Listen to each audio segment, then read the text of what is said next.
이 시간에는 워싱턴 주은혜 장로교회 최병석 목사가 말씀을 전하겠습니다.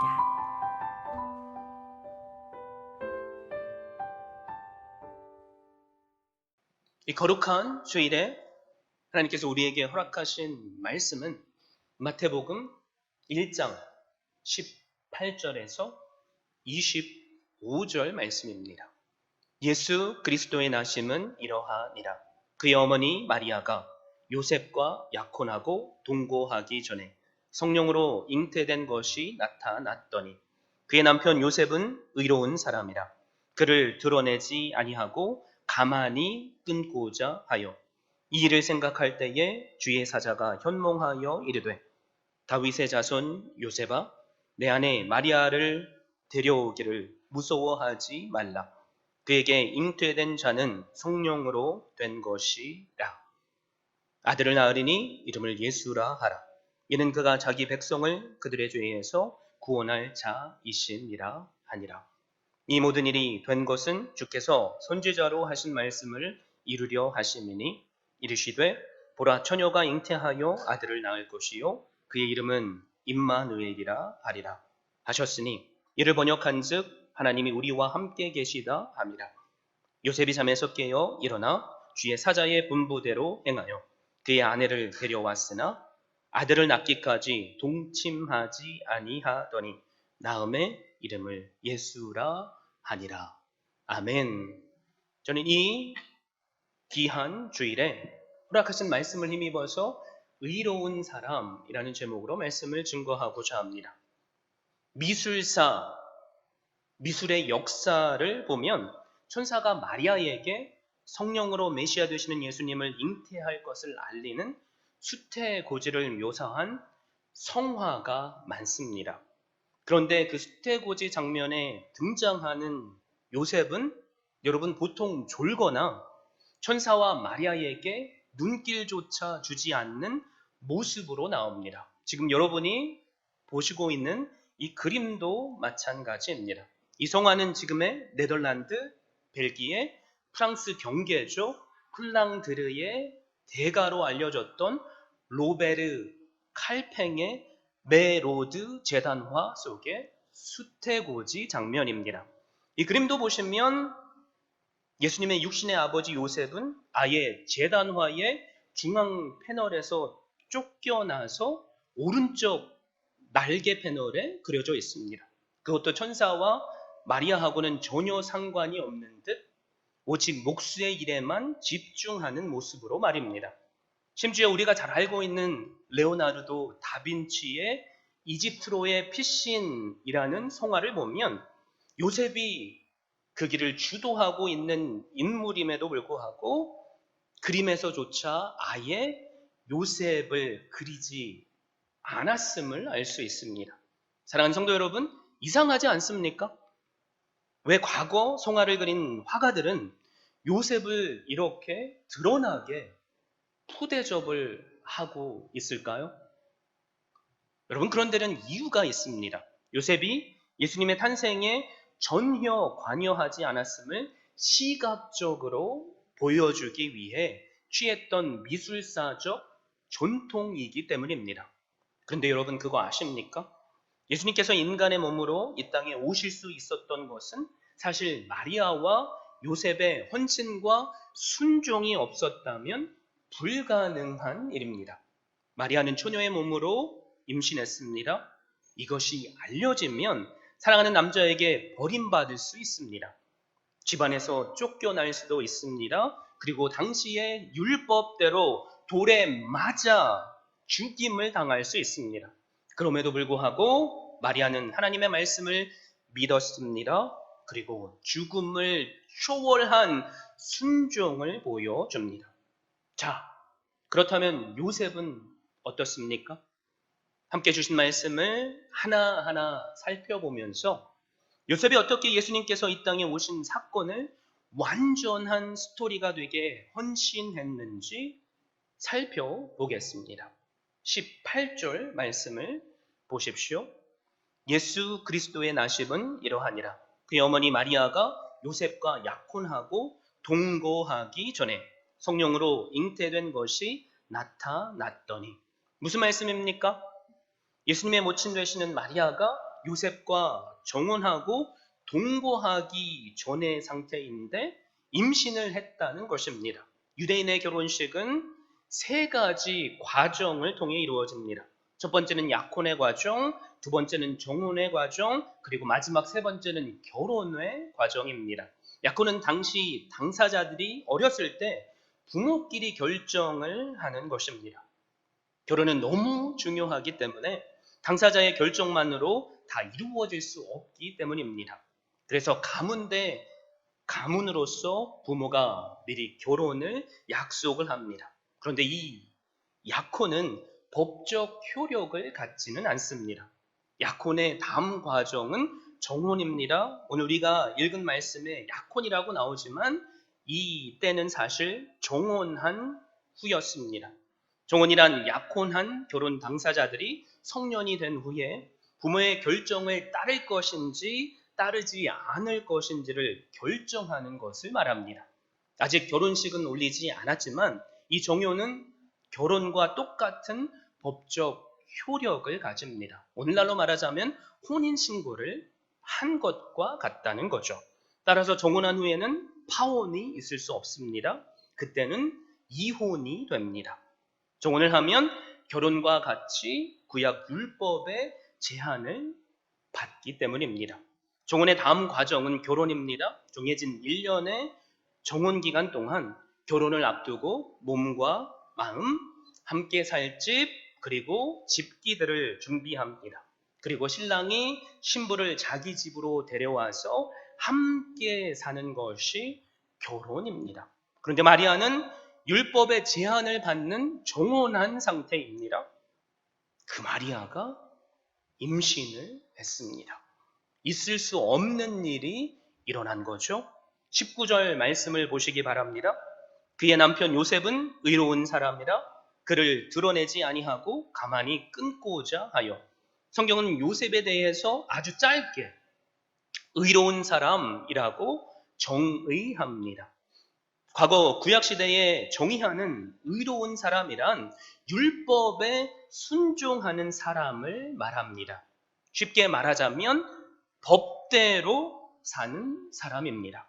이것을 기억하고 우리가 마치 요셉이라고 생각하고 당시의 상황을 함께 살펴봤으면 좋겠습니다. 요셉은 한 마을에 사는 처녀 마리아와 결혼을 약속한 사이입니다. 직업이 목수였던 요셉은 사랑스러운 마리아를 아내로 맞아들이기 위해서 열심으로 일하고 있습니다. 그 결혼을 생각하면 마음이 설렜습니다. 그래서 그는 더욱 열심히 일하면서 결혼식의 날짜만 손꼽아 기다리고 있습니다. 그런데 자신의 귀에 마리아에 대한 이상한 소문이 들려옵니다. 그것은 자신과 정혼한 마리아가 임신을 했다는 소문입니다. 요셉은 그 소문을 들었고 그것이 사실이라는 것을 알게 되었습니다. 만약에 우리가 요셉이었다면 어떤 기분이 들까요? 분노했겠죠. 배신당했다는 생각에 화가 치밀어 올랐을 것입니다. 여러분, 그런데 이 마리아의 운명은 사실 요셉에게 달려 있습니다. 요셉이 사람들에게 마리아가 간음을 했다고 말하면 마리아는 돌에 맞아 죽을 수밖에 없습니다. 사랑하는 성도 여러분, 요셉은 의로운 사람이라고 했죠? 구약에서 정의하는 의로운 사람의 정의는 무엇입니까? 율법대로 사는 사람을 말합니다. 자, 그렇다면 요셉은 마리아를 율법대로 가늠한 여자로 여겨서 돌에 맞아 죽게 만들어야지 맞습니다. 이것이 율법이 말하는 의이기 때문입니다. 자신의 눈에 비친 마리아의 모습은 분명히 가늠했고 아이를 뵌 상황입니다. 그렇지 않습니까?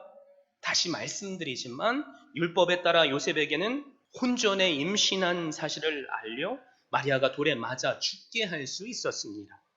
이렇게 한다고 해서 그 누구도 요셉을 욕하지 않을 것입니다. 그런데 요셉은 세상이 이해할 수 없는 결정을 합니다. 19절 말씀을 다시 한번 보십시오. 그의 남편 요셉은 의로운 사람이라 그를 드러내지 아니하고 가만히 끊고자 하여.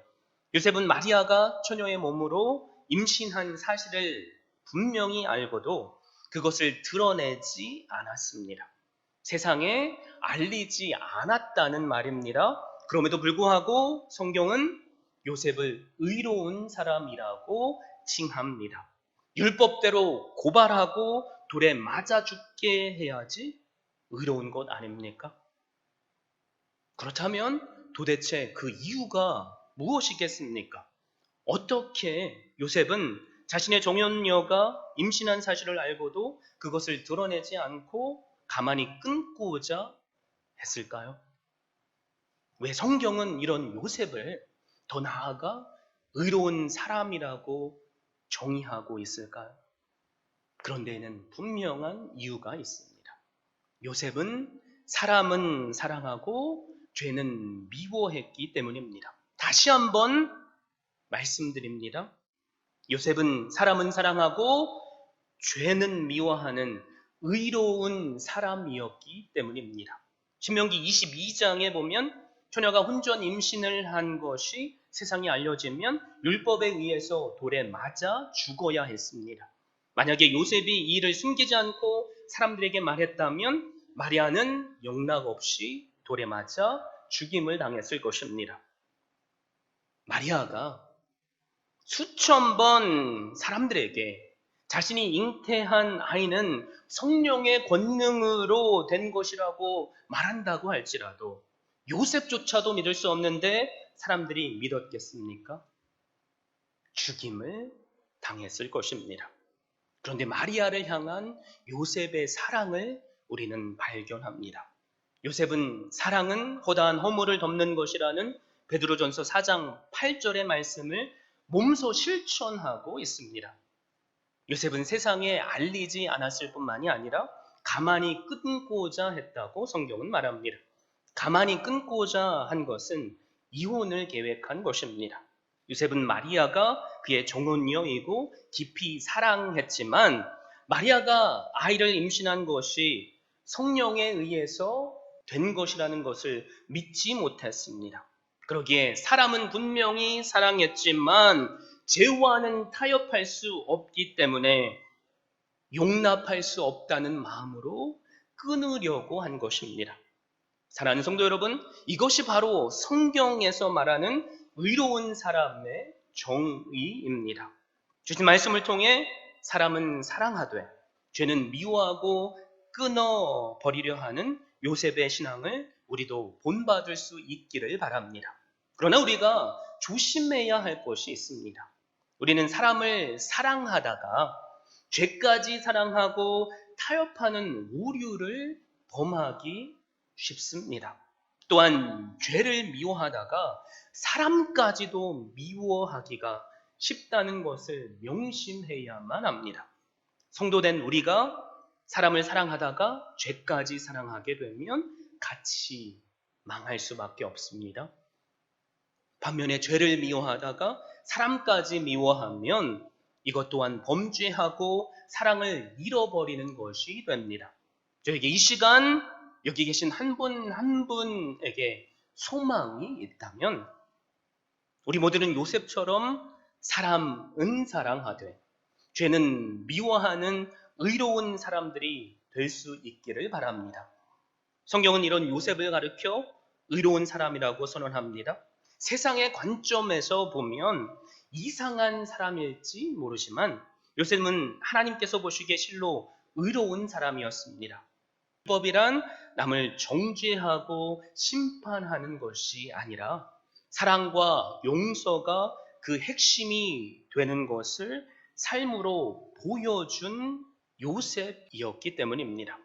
그 당시 그 누구보다도 아버지 하나님의 마음을 가장 잘 이해했던 사람이었다는 말입니다. 우리는 이 정의의 모습을 예수 그리스도를 통해서도 알 수 있습니다. 요한복음 8장에 보면 바리새인들이 가늠한 여자를 잡아오죠. 그리고 예수 그리스도를 시험하려는 의도로 율법에 간음을 하면 돌로 쳐 죽이라고 했는데 당신은 어떻게 할 거냐고 물어봅니다. 주님께서 어떤 반응을 보이셨죠? 가만히 앉아 계셔서 땅 위에 무언가를 쓰셨다고 했습니다. 그리고 한참 후에 일어나셔서 너희 중에 죄 없는 자가 먼저 돌로 이 여자를 치라고 하십니다.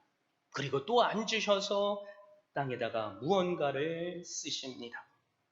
놀랍게도 성경은 나이가 많은 자들부터 순서대로 적은 자들까지 하나하나 다 돌아갔다고 말합니다. 그리고 주님께서 이 여인에게 마지막으로 이렇게 선포하시죠. 요한복음 8장 11절입니다. 나도 너를 정죄하지 아니하노니 가서 다시는 죄를 범하지 말라 하시니라. 성경에서 정의하는 의 무엇입니까? 사람은 사랑하되 죄는 미워하는 것입니다. 그러기에 요셉은 의로운 자입니다. 우리는 여기에서 한 가지 귀한 사실을 또한 깨닫게 됩니다. 하나님께서는 절대 실수하시는 분이 아니라는 것입니다. 메시아를 보내시는 가문으로 이 의로운 요셉을 선택하셨기에 마리아는 돌에 맞아 죽지 않았습니다. 말씀이 예언하는 대로 성령으로 예수 그리스도를 낳을 수 있었습니다. 이 실수가 없으신 하나님께서 저와 여러분도 자녀를 삼아 주셨습니다.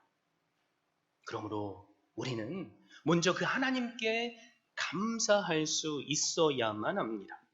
또한 의롭다 칭함받은 요셉처럼 내 권리만을 주장하는 것이 아니라 율법의 정신이 되는 사랑과 용서의 마음으로 사람은 사랑하되 죄는 미워하는 길을 선택할 수 있기를 바랍니다. 우리가 이런 삶을 살 때 하나님께서 우리 한 사람 한 사람에게도 의로운 자라 칭찬해 주실 줄 믿습니다. 이렇게 드러내지 않고 가만히 끊고자 고민하던 요셉에게 천사가 꿈에 나타났습니다. 꿈에 천사가 나타난 것은 놀라운 일이며 대단한 일입니다.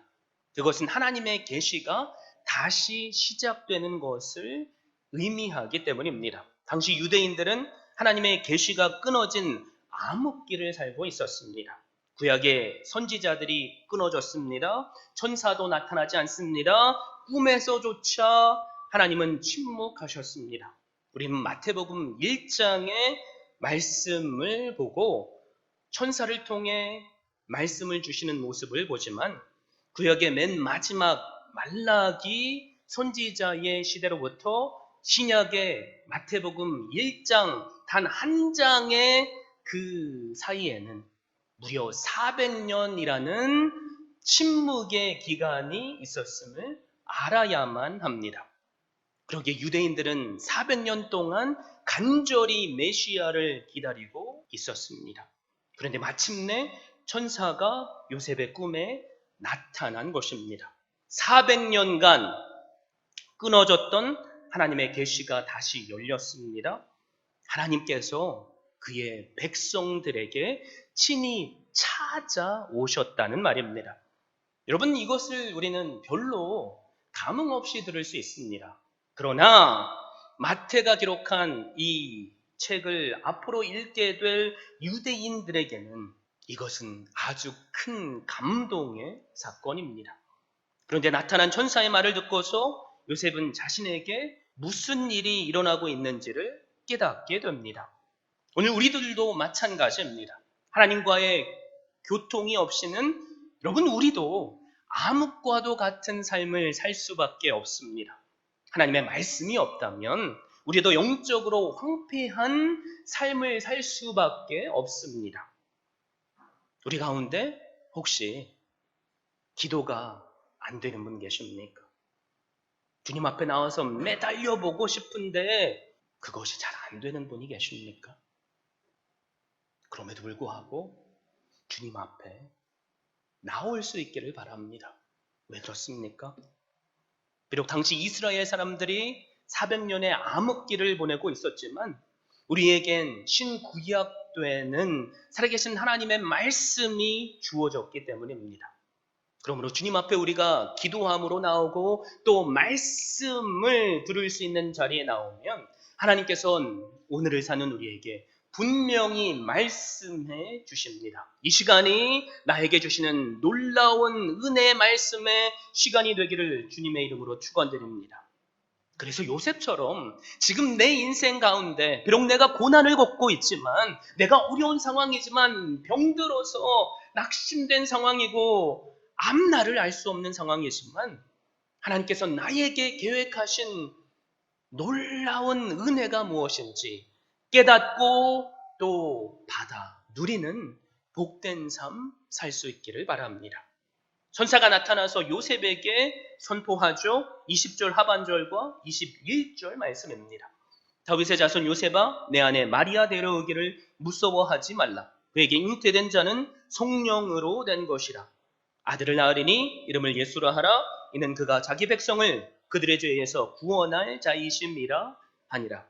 천사가 요셉에게 마리아 데려오기를 두려워 말라고 합니다. 지금 요셉은 분명히 두려워하고 있습니다. 마리아를 데려오면 자신을 반대하는 많은 사람들과 부딪혀야만 합니다. 그 반대하는 사람이 누굽니까? 내 가족일 수 있습니다. 비판을 감당해야만 합니다. 그런데 천사는 마리아가 잉태한 것이 성령으로 된 것이라고 선포하고 걱정하지 말고 데려오라고 말합니다. 하나님께서는 700년 전에 이사야 선지자를 통해서 예언하신 그 말씀을 이루신 것입니다. 이사야 7장 14절이죠. 그러므로 주께서 친히 징조를 너희에게 주실 것이라. 보라, 처녀가 잉태하여 아들을 낳을 것이요 그의 이름을 임마누엘이라 하리라. 이 예언하신 말씀대로 예수 그리스도를 보내신 것입니다. 요셉은 이 예언의 말씀을 경건한 유대인이기 때문에 알고 있었습니다. 그래서 그 말씀을 믿을 수 있었습니다. 여러분, 그런데 안타까운 것은 오늘을 사는 수많은 사람들이 이 말씀을 의심한다는 데에 있습니다. 예수님의 이 성육신은 지난 2000년의 기간 동안 무신론자들과 이단들, 심지어는 성경을 잘 알고 믿는다는 자유주의 신학자들에 의해서 공격받아왔던 교리입니다. 고대 바벨론이나 아카디아, 로마의 신화를 보면 접신에서 잉태한 아이의 이야기가 많이 나옵니다. 석가모니가 탄생할 때 그의 어머니 속에 흰 코끼리가 들어왔다고도 말하죠. 알렉산더 대왕이 신적 존재 제우스에 의해서 잉태됐다는 이야기도 우리는 보게 됩니다. 그래서 이 이야기들을 조합해서 많은 사람들이 예수 그리스도의 성육신 하심을 의심하게 만듭니다. 사탄의 계략이죠. 그래서 많은 믿음 없는 자유주의 신학자들이 이런 이야기를 합니다. 이 사실들을 보십시오. 신화에 이런 이야기가 많은 것을 보니까 예수의 탄생 이야기도 그런 영향을 받은 것 중에 하나입니다. 예수의 이야기는 다른 신화들을 모방한 뿐이라는 것입니다. 그래서 20세기를 사는 우리는 그저 그분의 가르침만을 귀하게 여기면 됩니다. 우리도 들어본 말이죠. 예수 그리스도의 동정녀 탄생과 성령의 잉태가 내 생각과 가학과 이성에 맞지 않기 때문에 그런 결론을 내린 거죠. 우리는 그것을 지난 2000년 동안 보아왔습니다. 그래서 하나님의 자리가 땅에 떨어졌습니다. 인간은 어느덧 자신을 하나님의 자리에 놓아버렸고 인본주의를 십자가로 대체했습니다. 심리학으로 성령님의 자리를 대체해버렸습니다. 최면수를 종교 체험이라고 주장하는 자들이 이 땅에 너무나도 많습니다. 이런 사람들 때문에 교회는 나올지라도 성육신 하신 예수 그리스도를 믿지 못하는 분들이 많습니다. 더 깊이 믿음의 자리에 들어와야 되는데 이러지도 못하고 저러지도 못하는 사람들이 너무나도 많습니다. 여러분 그런데 기억하십시오. 하나님께서 창세기 1장 1절의 말씀처럼 천지를 말씀으로 창조하신 것을 우리가 믿을 수 있다면 우리는 하나님께서는 불가능한 것이 없으시다는 것을 믿을 수 있습니다. 아멘이십니까? 예수님의 동정녀 탄생과 성령 잉태가 여러분 중요한 이유가 있습니다. 바로 예수님께서 하나님이시라는 사실에 있기 때문입니다. 예수님은 인간이 아닙니다. 인간이었다면 인간이 태어나는 생물학적 과정을 통해서 태어나야만 합니다. 그러나 예수님은 참 하나님이시요 또 참 인간이십니다. 하나님의 아들이시기에 동정녀를 통해서 태어나셔야만 합니다. 성령으로 잉태되셔야만 합니다. 이것이 가장 중요한 이유입니다. 그러면 왜 예수님은 처녀의 몸을 빌어서 성령으로 잉태되셔야 했습니까? 만약 예수님의 인간의 아들로 태어나셨다면 예수님도 죄인이 될 수밖에 없습니다. 소경이 소경을 인도할 수 없듯이 죄인이 죄인을 구원할 수 없습니다. 그러므로 예수님은 동정녀 마리아에게서 죄 없으신 하나님의 아들로 이 땅에 오셔야만 합니다. 이렇게 태어나신 예수님은 사람의 몸을 가지고 태어나셨지만 죄를 범하지 아니하시고 그 입에 거짓도 없으시며 욕을 당하시되 맞대어 욕하지 아니하시고 고난을 당하시되 위협하지 아니하시고 라고 베드로전서 2장 22절과 23절에서 증거하고 있습니다. 또 빌립보서 2장 6절로 8절 말씀을 보면 이렇게 말씀합니다. 그는 근본 하나님의 본체시나 하나님과 동등됨을 취할 것으로 여기지 아니하시고 오히려 자기를 비워 종의 형체를 가지사 사람들과 같이 되셨고 사람의 모양으로 나타나사 자기를 낮추시고 죽기까지 복종하셨으니 곧 십자가에서 죽으심이라. 실로 예수님은 하나님이십니다. 그러나 자신을 종의 형체까지 낮추셔서 사람의 모양으로 이 땅에 오셨습니다. 이 죄 없으신 분께서 우리의 죄를 대신 지시고 십자가에 죽기까지 복종하셨습니다. 그리고 우리의 구원을 부활하심으로 이루어 주셨습니다. 사랑하는 성도 여러분, 이 주님을 이 시간 믿을 수 있기를 바랍니다. 영원한 생명이 분명히 우리에게 주어질 것입니다. 이 주님을 믿으십니까? 날마다 말씀의 은혜의 자리로 나오셔서 우리와 지금 임마누엘로 함께 하시는 하나님의 은혜를 요셉처럼 누릴 수 있기를 바랍니다. 21절 말씀을 함께 봅니다. 아들을 낳으리니 이름을 예수라 하라. 이는 그가 자기 백성을 그들의 죄에서 구원할 자이심이라 하니라. 하나님은 천사를 통해 태어날 아이의 이름조차도 가르쳐 주셨습니다.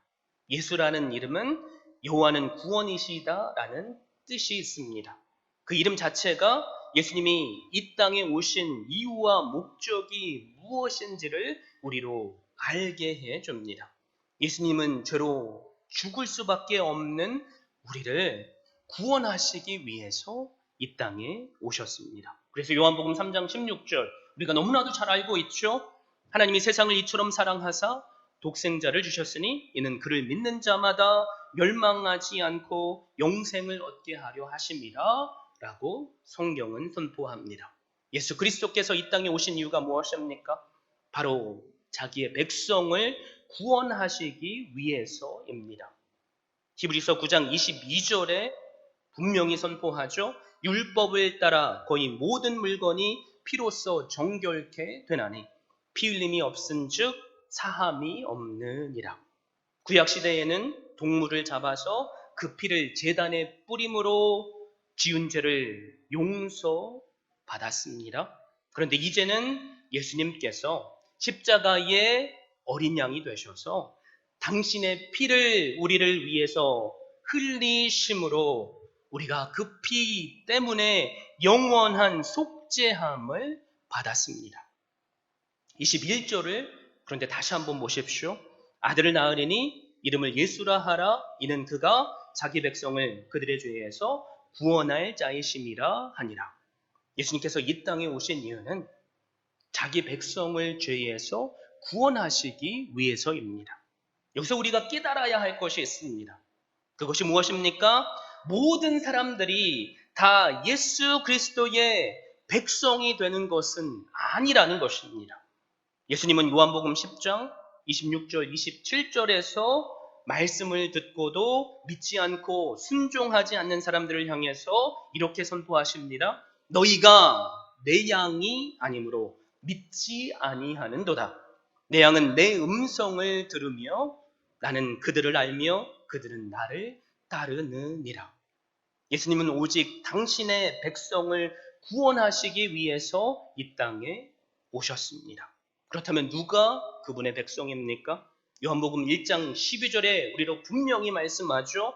영접하는 자, 곧 그 이름을 믿는 자들에게는 하나님의 자녀가 되는 권세를 주셨으니, 이 말씀처럼 이 시간 우리가 예수 그리스도를 나의 죄를 사하신 분으로 믿으면, 그분을 내 마음속에 영접하면 우리는 그분의 백성이 됩니다.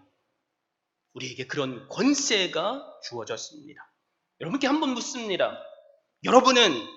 우리는 예수 그리스도를 믿습니까? 아멘이십니까? 그렇다면 우리도 예수 그리스도의 자녀들입니다. 영접함으로 예수 그리스도를 나의 죄를 사하신 구세주로 믿으심으로 우리 모두가 아버지 하나님의 자녀가 될 수 있으면 좋겠습니다. 23절 말씀을 함께 봅니다.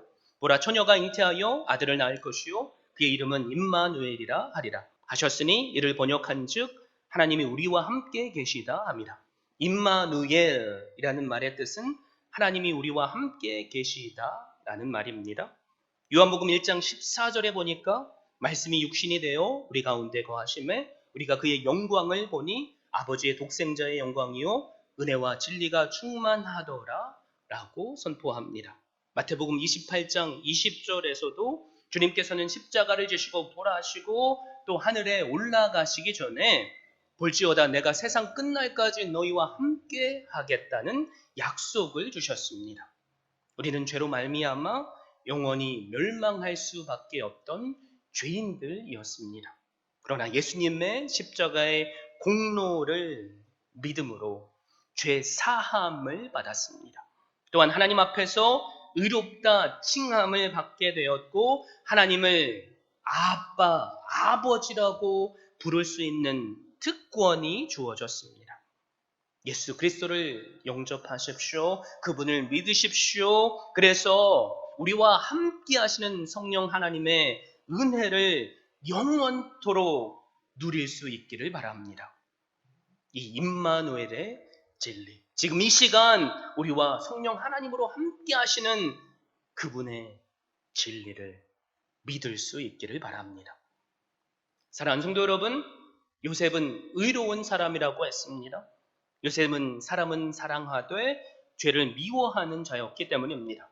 율법의 바른 정신이죠. 사람을 정죄하고 죽이는 것이 아니라 그 율법으로 사람을 살리고 사랑하는 것을 몸으로 실천했습니다. 여러분, 그런데 요셉이 의로운 자라는 말을 들을 수 있었던 또 다른 결정적인 이유가 있습니다. 그것은 요셉은 믿음의 사람이었고 순종의 사람이었기 때문입니다. 24절, 25절 말씀을 봅니다. 요셉이 잠에서 깨어 일어나 주의 사자의 분부대로 행하여 그의 아내를 데려왔으나 아들을 낳기까지 동침하지 아니하더니 나음의 이름을 예수라 하니라 라고 증거합니다. 천사의 계시를 요셉은 받았습니다. 그래서 조용히 끊고자 하는 자신의 결심을 내려놓았습니다. 더 나아가 꿈에서 들은 천사의 말을 믿었습니다. 행위가 없는 믿음은 죽은 믿음임을 또한 알았기에 잠에서 깨어난 그 즉시 그 말씀대로 순종합니다. 우리도 요셉처럼 때로는 하나님의 말씀이 내 생각과 다를지라도 순종할 수 있기를 바랍니다. 내 머리로 이해되지 않을지라도 믿을 수 있기를 바랍니다. 믿는 것에 그치지 않고 그 말씀대로 순종할 수 있기를 바랍니다. 순종하는 사람에게 여러분 은혜가 임합니다. 바로 그럴 때 하나님은 오늘을 사는 우리도 의로운 한 사람이라고 칭찬해 주실 줄 믿습니다. 예수님께서는 하나님의 본체이셨지만 인간의 몸을 입고 성육신 하셨습니다. 죄가 없으신 분이셨기에 우리의 죄를 대신 감당하실 수 있으셨고 십자가에 죽기까지 복종하심으로 우리의 구원을 이루어 주셨습니다. 그리고 약속하신 성령 하나님을 보내셔서 임마누엘의 하나님으로 우리와 지금 함께 하십니다. 이 귀한 예수 그리스도가 우리의 인격적인 구주가 되기를 바랍니다. 그분을 영접하십시오. 그분을 믿으십시오. 그분의 말씀에 순종하십시오. 그래서 날마다 은혜 베푸시는 놀라운 하나님의 역사를 경험할 수 있기를 바랍니다. 다음 주면 기쁜 성탄주일이죠.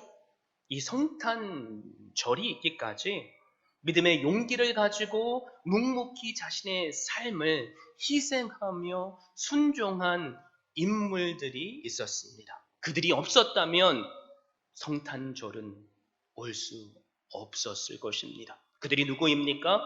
마리아이고 요셉입니다. 그런데 여러분, 하나님은 지금도 하나님의 뜻에 순종하는 믿음의 사람, 의로운 사람 한 사람을 찾고 계십니다. 그리고 그 한 사람을 통해서 당신의 계획을 이루시기 원하시며 영광 받기를 원하십니다. 저에게 소망이 있다면 여기 계신 한 분 한 분이 하나님께 쓰임받는 의로운 자들이 되면 좋겠습니다.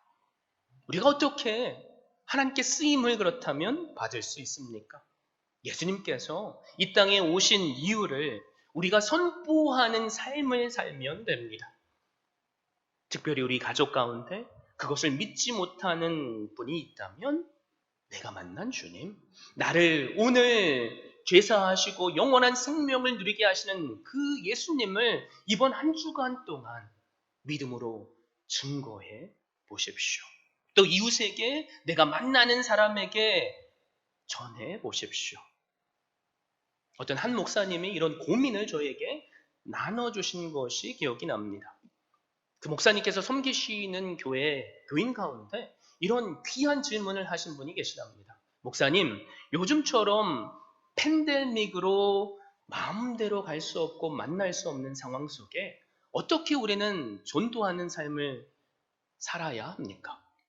이 질문을 들으셨는데 본인이 선뜻 해줄 답이 생각이 안 나시더랍니다. 그래서 함께 교제하는 카톡방에 그 질문을 올렸는데 그 질문이 마치 저에게 주시는 질문인 것 같아서 기도하는 가운데 그 답을 나름대로 생각해 봤습니다.